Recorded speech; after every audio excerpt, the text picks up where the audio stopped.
You're studying more hours than ever, and your results are getting worse. That's not a coincidence.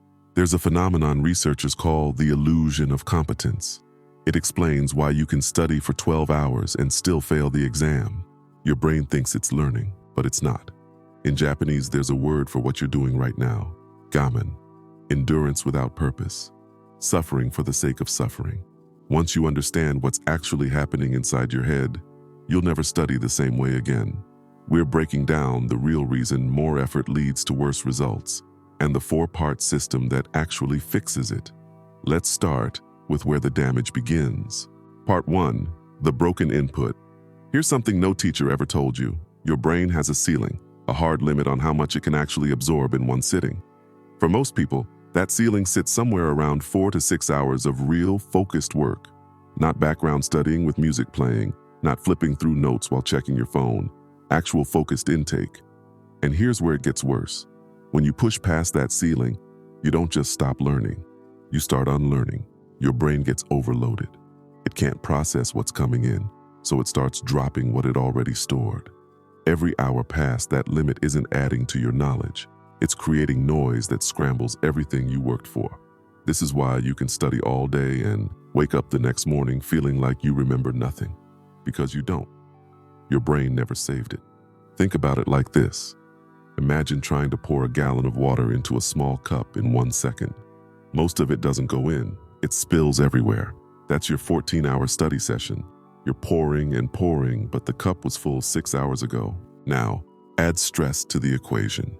When you're anxious about the exam, worried about failing, thinking about what happens if you don't pass, your cup isn't even empty to begin with. It's already full. Full of fear, full of pressure. There's no room left for the actual information to land. In Zen Buddhism, they call this the empty cup. A master can only teach a student whose mind is open and clear. If the cup is full, nothing new can enter. And most students sit down to study with a cup that's already overflowing, with stress, with distraction, with the pressure of the result. So here's the first shift. The best students don't study longer.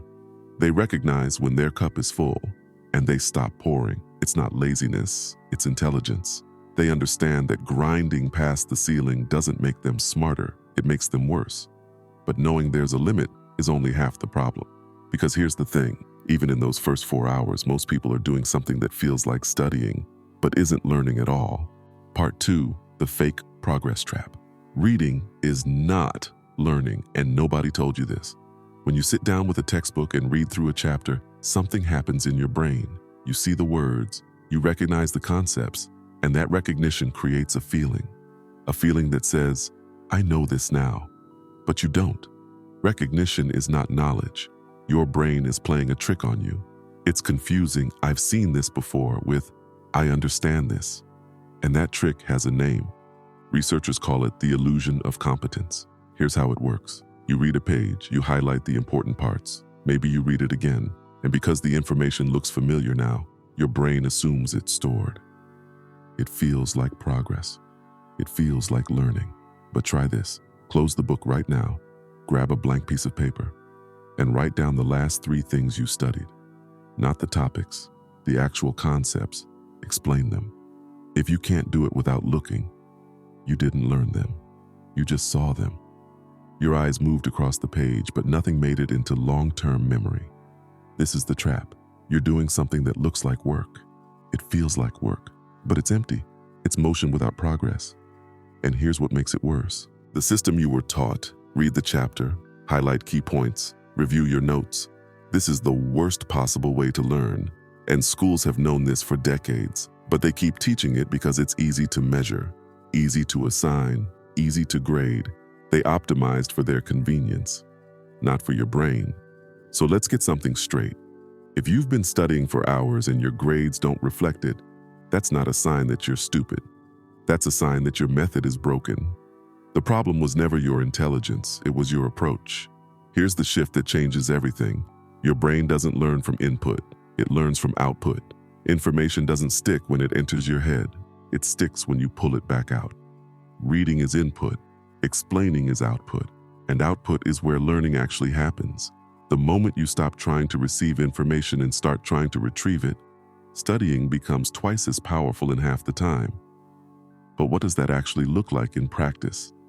In Japanese Zen, there's a concept called Ichigyo Zamai. And once you understand it, you'll see exactly why some students barely seem to study. But remember everything. Part 3. The monk method, Ichigyo Zamai. It's a Japanese Zen term, and it translates to something simple but powerful: full absorption in a single act. When a monk practices calligraphy, there is no phone buzzing in the corner, no music playing, no second task waiting. There is only the brush, the ink, the paper, one thing done with complete presence. This isn't some mystical state reserved for temples. It's the difference between students who struggle and students who absorb everything on the first pass. Watch how most people study. Book open, phone next to them, maybe a video playing in the background for company. They read a sentence, then check a notification. Read another sentence, then reply to a message. Their attention isn't on the material.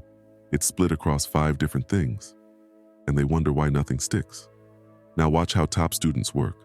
When they sit down, they sit down. The phone goes in another room. The environment is set. And when they read, they don't just receive words passively. They interrogate the material. Every few paragraphs, they stop and ask themselves questions. Why does this matter? How does this connect to what I already know? Could I explain this to someone who knows nothing about the subject? That's the difference. Passive students read and hope. Active students read and ask. This is why some people study 4 hours and ace the exam, while others grind for 12 and barely pass. It's not intelligence. It's not talent. It's attention quality. Focused hours versus scattered hours. And scattered hours are almost worthless. You've seen these people before. The ones who seem to barely study but somehow remember everything. You probably thought they were just naturally gifted. They're not. They just understand something you were never taught. When your attention is whole, learning is fast. When your attention is fragmented, learning is almost impossible. No amount of extra hours fixes broken focus. You can't compensate for distraction with more distraction. Here's what this means for you. You don't need to study more. You need to study like the material is the only thing that exists. Even 2 hours of Ichigyo Zamai, complete undivided focus, will outperform 8 hours of scattered grinding every single time. But knowing this isn't enough, because most people here focus harder and have no idea what that actually looks like when they sit down. So let me give you the exact system. 4 steps. Nothing mystical, nothing complicated. Just the way learning actually works when you stop fighting your brain and start working with it. Step 1. Clear the cup. Before you open a single book, sit in silence for 3 to 5 minutes. No phone, no music, no planning what you're going to study, just stillness. This sounds like a waste of time. It's not.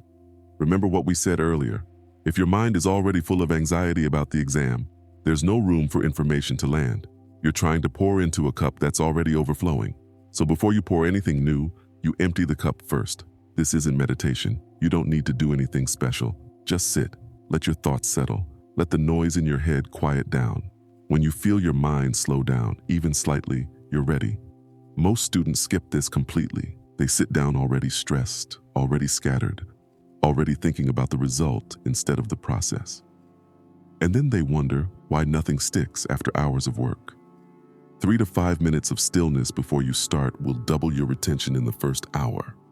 That's not motivation. That's how your brain works. Step 2, build the skeleton. Never start reading from page 1, ever. Before you dive into the details, spend 10 minutes scanning. Look at the chapter headings. Look at the subheadings. Look at the diagrams, the bolded terms, the summary at the end. Get the shape of what you're about to learn. Your brain needs a structure before it can store details. Think of it like building a house. You don't start with the furniture. You start with the frame, the skeleton. Once the frame exists, every piece of furniture has a place to go. When you read details without a framework, they float around with nowhere to land. They don't connect to anything, so they disappear. But when you build the skeleton first, something changes. Now, when you read a specific concept, your brain immediately knows where it fits. It clicks into place. It connects to the structure you already built. 10 minutes of scanning before you read will save you hours of rereading later, because now the information has somewhere to go. Step 3, teach it back. This is where learning actually happens, not in the reading, in the retrieval. Every 30 to 40 minutes, stop, close the book, take a blank piece of paper, and write down the 3 most important things you just covered. But here's the rule. You can't write it the way the textbook wrote it. You have to explain it like you're teaching someone who knows nothing. A child, a friend who's never heard of the subject. Use simple words, use your own phrasing. If you can't simplify it, you don't know it, you just recognized it. And recognition isn't knowledge.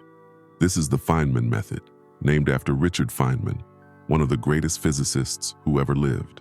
He said, if you can't explain something simply, you don't understand it well enough. And he was right. When you force yourself to explain what you learned in your own words, you expose every gap in your understanding. You find out exactly what you actually know versus what you only thought you knew. This feels uncomfortable. It's supposed to. That discomfort is your brain encoding the information. That struggle is the learning happening. Don't avoid it. That's the whole point. Step 4. Honor the space. In Japanese, there's a concept called ma. It means the space between things, the pause, the emptiness. And in learning, ma is everything. Your brain doesn't encode information while you're studying. It encodes information while you rest, during breaks, during sleep, during the moments when you're doing nothing at all. If you study for 12 hours straight without real breaks, you're not giving your brain time to process. You're just piling more and more into a system that's still trying to sort what came in 3 hours ago. The space is not laziness. The space is where the learning solidifies. This is why 6 focused hours with proper breaks beats 14 hours of grinding. The breaks aren't interruptions. They're part of the system. Your brain needs the silence to turn short-term memory into long-term memory. If you don't give it that silence, the information never makes the transition. Sleep is the final piece.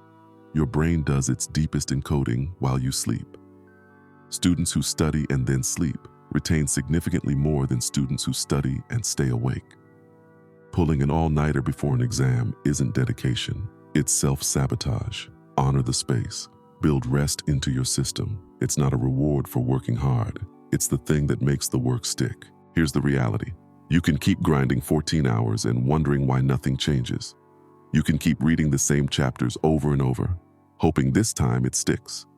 You can keep suffering through study sessions that feel productive but leave you empty on exam day. Or you can accept something simple. More is not better. Better is better. The students who win aren't the ones who suffer the longest. They're the ones who understand how learning actually works. And now you understand it too. Clear the cup, build the skeleton, teach it back, honor the space. That's the system. Now use it.